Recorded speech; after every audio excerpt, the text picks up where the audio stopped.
Welcome back, and now we're going on a discussion concerning NLC and federal government agreements. We're going to be looking at how far so far. And right here in the studio, we have Comrade Fabian Nwigbo. He's the chairman NLC Enugu State. Good morning and welcome. Good morning, and thanks for inviting me.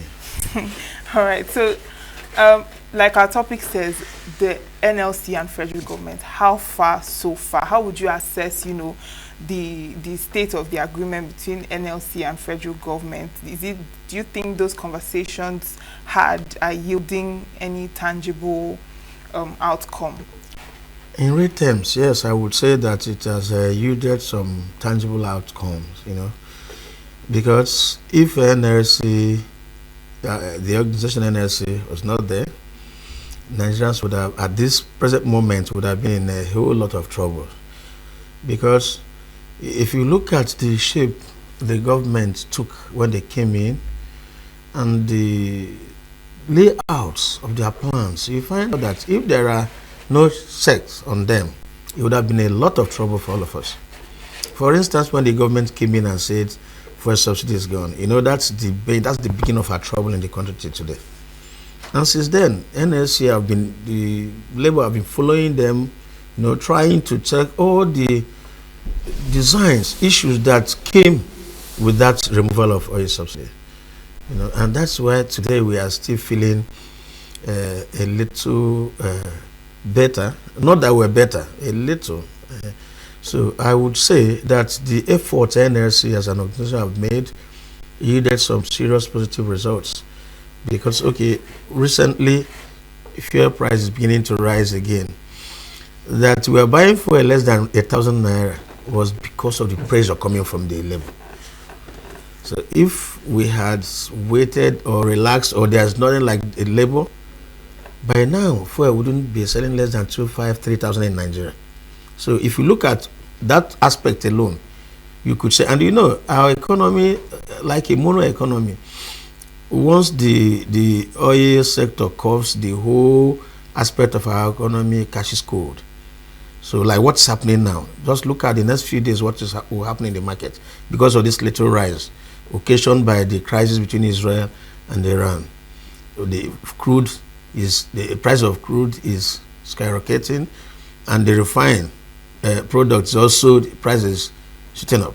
So this one you can look at it from the real economic realities, but not where people sit as a matter of policy and decide to punish the entire nation by bringing some anti-human policies. To that extent, Labour will always say no, no, no. We can't, under our watch, allow you to make Nigerian citizens go through horrible economic situation. So Labour have done a lot. One, the minimum wage.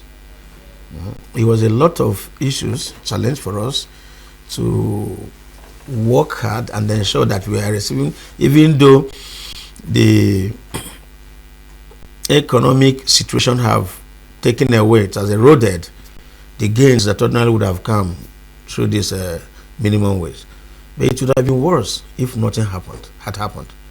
So you look at some other aspect. Then as soon as fuel subsidy was removed, things became so hard for people. It was Labour that said, workers are worst hit. You must give us wage award, a kind of palliative to cushion the effect of the harshness of the economy occasioned by the removal of the oil subsidy. And federal government started with 35,000 naira, which they were not religious about. It was states like Enugu that came up with wage award and paid it throughout the period before the minimum wage came on board and then transited into the minimum wage.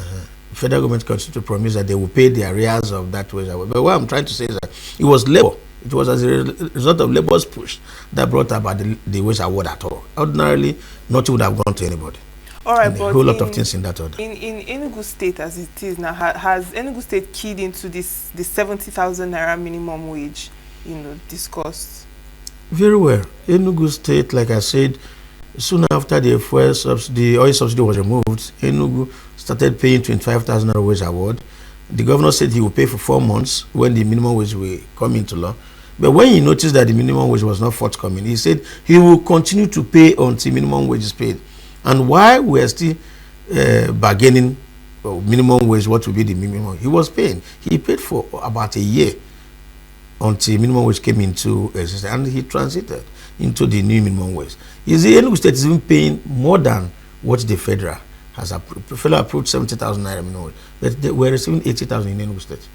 Okay. Yes. So, and it's ongoing. Nobody is being owed salaries in state.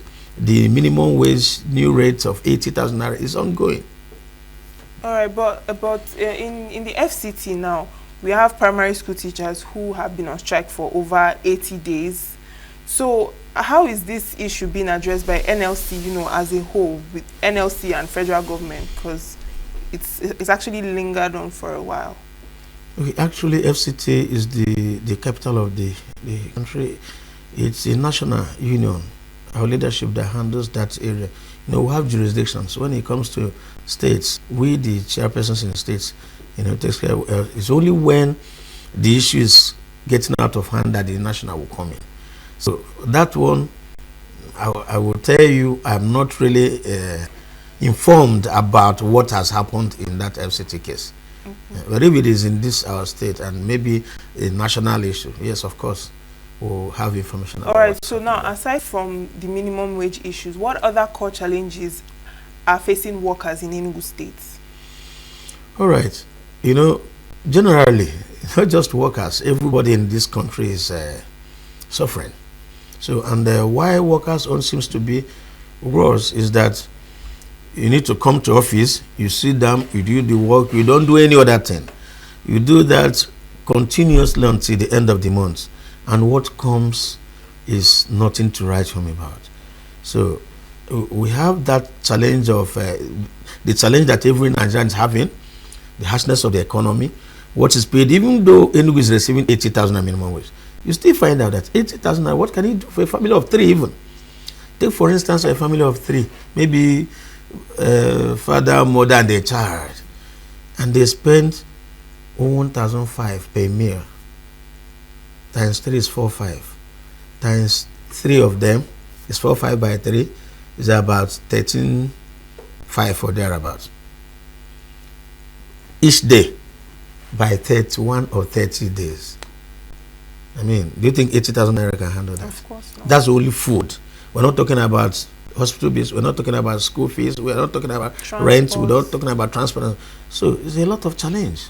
Everybody is challenged in this country, but the workers are worse off. And then we we only say that we are better off on the grounds that we are receiving more than what others are receiving.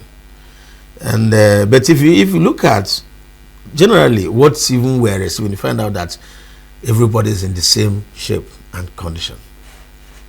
Okay, and does your office conduct some form of audits or public reports, or to assess the welfare of Enugu State workers and to know if this minimum wage is actually getting to everybody and how they are faring as well? Of course. It's not like audits. Every union have a representative, maybe chairman and secretary, and we have our ESCO. They form the state ESCO. We meet most of the time. Complaints come in. For instance, the issue of workers' verification in Enugu State.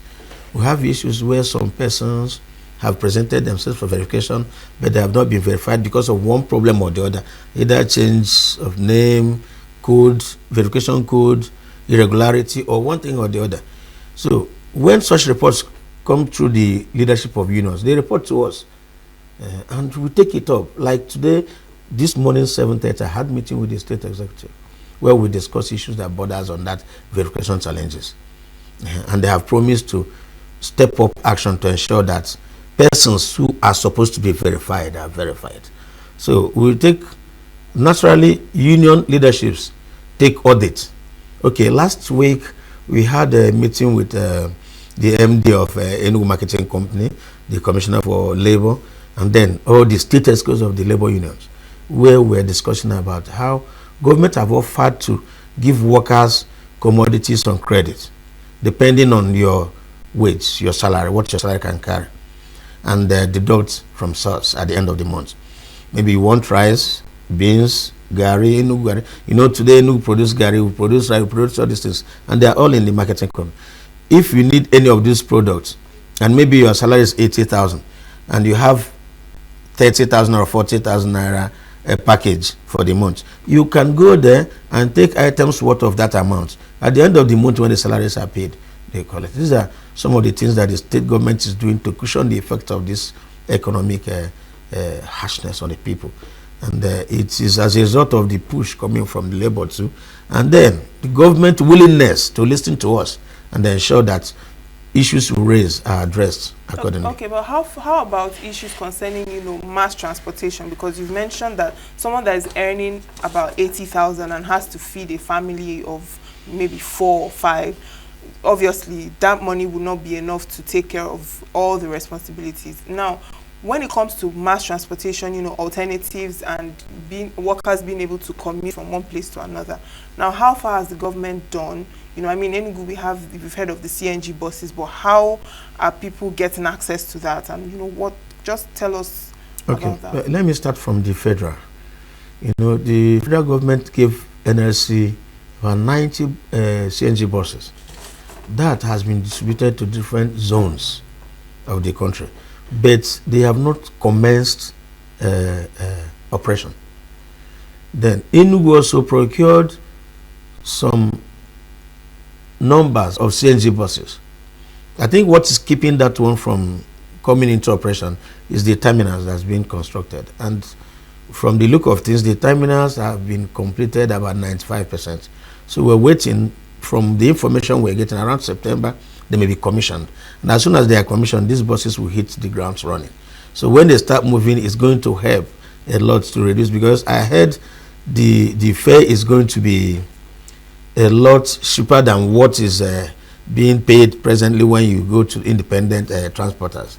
So government, I think to that extent, though not in operation yet, but I believe that when they come into operation, they are going to stay help workers. And these are part of the agreements we had with government some years back, where we said, if you must remove fuel subsidy, you must have provided cheaper means of transportation, where workers will find it easy to transport at a rate that is affordable. Because you look at what you're paying to workers, and you want the person to be in office 5 times in a week, and a whole lot of things. And at the end of the day, you still want the person to go to the regular public transportation means and come, still be in office as expected, and so on. So if Enugu CNG buses become operational, I think it's going to go a long way to help workers and students, you know, when it comes to issue of transportation. Yeah, but some people, you know, some Nigerians are kind of skeptical about both the government and, you know, the labor movement. Some of them feel like the Labor Congress is no longer fighting. They are not really seeing the impact of what the NLC is doing. So what would you respond to that? Actually, those who are housing such beliefs is those who are living in history. When I say living in history, is that in the past, labor could say, we are down in tools, you start this, you do that, you do all those ones. In those days, we have less or no labor laws. Presently, we have a lot of laws that prescribes your operational your modus operandi, the way you operate. In the past, you can declare strike today, and before you withdraw your instrument, the government or your employer must have agreed, or both parties must have come to agreement.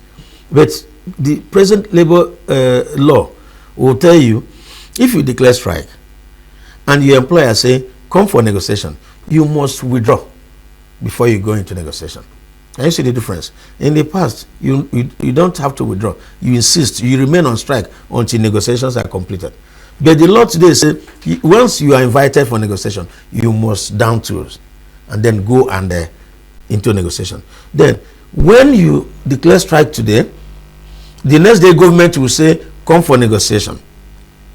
Knowing fully well that the law is that you must go back to work and then now come for negotiation. If you fail to observe the provisions of the law, you can be charged against that. So people don't know about this. They still believe in all those days of Tubozobwe. If it's one man fight, you do this. You know, it's not, most of the time, dialogue pays more than war.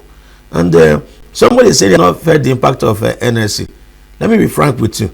If you don't have labor in the system today, like I said, you won't get for anything less than 2,500-3,000. When we're negotiating on the minimum wage, what should be the minimum wage? Mr. President said, okay, if you want 250,000 naira as minimum wage, as we were requesting that time, allow me to sell for whatever I want to sell. At least minimum of 2,500 a litre. And we said that time, we adjourned to 7 days. They had to call every leadership of the Congress. We came together and said, if we allow them to sell fuel at 2005, how about the Nigerians that are in the streets, those in the informal sector, which forms part of the major number of the population? Somebody who, if an organizer will have to buy a liter of fuel at 2,500 for him to pump a tire, how much will the person who is earning that 250,000 naira spend to pump his tire if you have a deflated tire and so on and so on? So we noticed that the effect will be much on the citizens. That was why we agreed on the so-called 70,000 minimum wage. We said, okay, if you pay us 70,000 naira and you allow the economy to crystallize, to settle, that we can manage that. We can't allow you to free hand to charge people whatever you like. What you wanted actually is to, if you want to set 5,000 a letter, you said, but I will pay you 250,000 you want. All right, but so you mentioned how before the new labor law, once you go on strike, you stay on the strike until the negotiation is done. Yes. Now, looking at how it is now with the several strikes, you go on strike, they call for negotiation, and do you think it is kind of watering down the effect of the NLC? Because when you pull back to negotiate, it's kind of you know, everybody goes back to the number, as opposed to before when everyone is strictly not doing anything until they reach an end point. If you look at it from general view, if you give it a general, you could come to that conclusion, but that's not the reality. The truth is that the presence of NSC, just to even come together and say we are going to declare strike tomorrow, it puts serious fever on the system. It makes the system to adjust and say what is going on. So if labor was not there at all, I'm telling you, what would have been going on in this country would have been hell for every person on earth. So although people think in the way you are thinking, or you are trying to place before us, but the truth is that labor, the presence of labor, have worked hard to change a lot of things to ensure that we have stability in this country. All right, but okay, now how is NLC carrying the welfare and plight of pensioners, you know, when in their negotiations with the federal government? Very well. Like, let me start with Enugu State. When they started the verification of workers, we also told government that when you are done with the issue of these salaries, how about our pensioners? The government quickly said, like when the governor came in, the first meeting we had with him, we told him we have pension arrears in Enugu State. Those who are retired, they have paid their dues. They have spent 65% of their life working for you. We can't allow them to suffer. Not all of them are lucky to have children who are taking care of them. A good number of them feed and take their drugs. Most of them are sick. It's dependent on that pension. And His Excellency quickly said, I'm setting up a committee. Once the committee is done with the work, 7 days I'm giving them, I'm going to pay the pension arrears. And we're part of that committee. The committee completed the work within a week plus or 2 weeks. And pension arrears in Enugu State were cleared. Since then, they pay pensioners in Enugu even before the regular workers receive their payment. You can ask them. Then it comes to the issue of gratuity.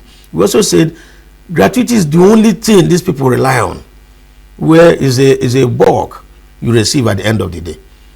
He said, okay, we need to verify those who are alive. That's what we call I'm alive. That's conducted for the pensioners. The verification is almost concluded now. And once the report hits the table of His Excellency, like he promised, they will go into defend the areas of gratuity. So, and those who have retired in Enugu State from January this year to date, he has also approved January, February to May their gratuity. Because he said, those who just retired, we cannot verify them again because they are just leaving the system. We can only verify those who have spent 10 years, 20 years, 30 years after service to know whether they are alive, who who is alive, who is supposed to take what belongs to them, assuming they are no longer there.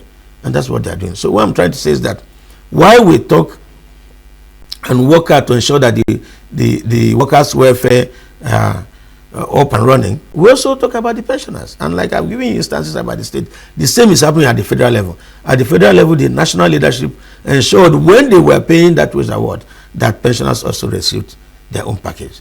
So, in fact, for me, whatever we are designing or planning, those who are retired should come first, because they are they are vulnerable. If you are in the office, someone may come in and say after work and say, "Thank you very much for doing this." Nobody does that to a pensioner. And a whole lot of things. Today, our minimum wage have been stepped up. That of the pensioners have not been stepped up. We're also working on that, praying government to ensure that when you add the kobo to the workers, if it's a dime, add to these people, because they're living in the same neighborhood with all of us. We go to the same market, we go to the same hospital. Most of them are still training their children in school, so they shouldn't be disadvantaged by the fact that they have retired. All right, but still on the issue of this minimum wage and payments. Now, do you think that what is going on is a case of robbing Peter to pay Paul in the aspect of increasing the minimum wage, but then also hiking the tariffs as well? Yes, when the core tariffs and that of electricity came on board, NSC also raised alarm, and the federal government came with all the manner of excuses that the overhead cost is also high, which is obvious. If, as at the time the core was 50 kobo or thereabout, the cost of gas and so diesel and so on, they are not the same thing what is going on today. But what we are saying is that you can subsidize for them. Since you don't want to look at our way or by our way, you can subsidize for them to ensure that not what you have given to us through your right hand, you have collected it back through the left hand. So that one is also ongoing, the discussion. Let me also inform you, if we didn't raise the issues we raised when that tariff came up, by now what you'll be paying in electricity bill would have been something else. The same thing with core. If you know how much the telecommunication companies have placed their tariffs, when we said no, even the system that we're talking about is not going to work for messages, we fought it to a level that is like, okay, we are not going to take it to this. There was a 50% reduction. Soon we came in and said we cannot increase this tariff. How much do you give us that you want to hike tariff by 100%? Federal government quickly called the communication industry and they dropped by 50%. We're even still saying the 50% is much. But I want to tell you that if we didn't come in aid, there's no way they would have dropped even a dime from that 100%. By now it might have even into 200%, because nobody's talking. Okay. So NSC, the labor organizations are doing a lot, but the challenge is that we have a lot of things also you have to consider. Like I'm telling you about the labor laws, like I'm telling you about the system. There are things you need to consider. If actually somebody is saying, I've employed 2,000 because of the overhead costs, if I cannot increase by so percentage, I'm going to lay off 1,500. These people they will lay off. They are Nigerian citizens. They are labor people. If we do that, then our people will be suffering. So we consider a lot of things before I allow some of these things to All right, but the NLC just focused more on the government workers, because it seems as if NLC is so much more focused on government workers as opposed to workers working outside of the government. No, it's not the truth. Okay, when we talk about the removal of fuel subsidy, that you have to bring down the cost of the fuel, and say, it's only the workers that are buying the fuel. It's only the workers that are buying gas. No, even those in the informal sector, they are buying gas, they are buying fuel. Okay, when we talk about, we have a lot of unions from the private sector. Like if you come to Enugu State, we have the Food and Beverage Union, we have the engineering section, we have the Nuflampe, we have so many of them who are from private sectors. They are benefiting from all this because, let me also tell you, if you go to a place like MBA, when we talk about minimum wage of 80,000, the least paid worker there earns more than a director in the state. And it's as a result of the push from the labor. You may not hear about their own because we come to represent all of them. But if they come and tell you their stories, you find out that we don't just represent the government side, we represent every worker, including non-working class.